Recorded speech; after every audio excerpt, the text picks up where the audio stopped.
Welcome to the Learning Pines YouTube. We hope this video helps.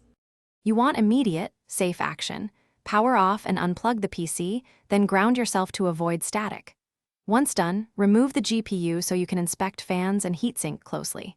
Use compressed air at short bursts to blow out dust. Hold fans so they don't spin free. Make sure to note screw locations and any thermal pad residue.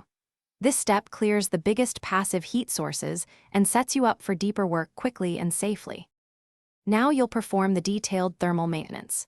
After removing the cooler, gently clean the GPU die and heatsink with isopropyl until no residue remains.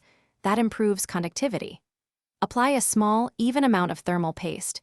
You need a thin spread, not a mountain, so heat transfers efficiently.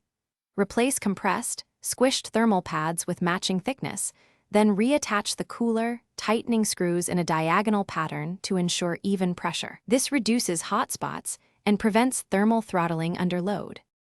Finish by reinstalling the GPU and optimizing airflow. Create clear intake and exhaust paths and add fans if airflow is weak. Once powered, run a stress test while monitoring temps and fan curves.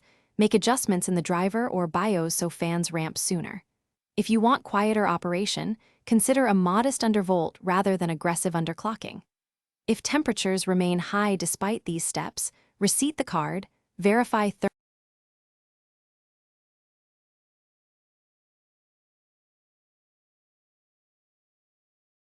Thanks for watching. Consider subscribing if we helped you.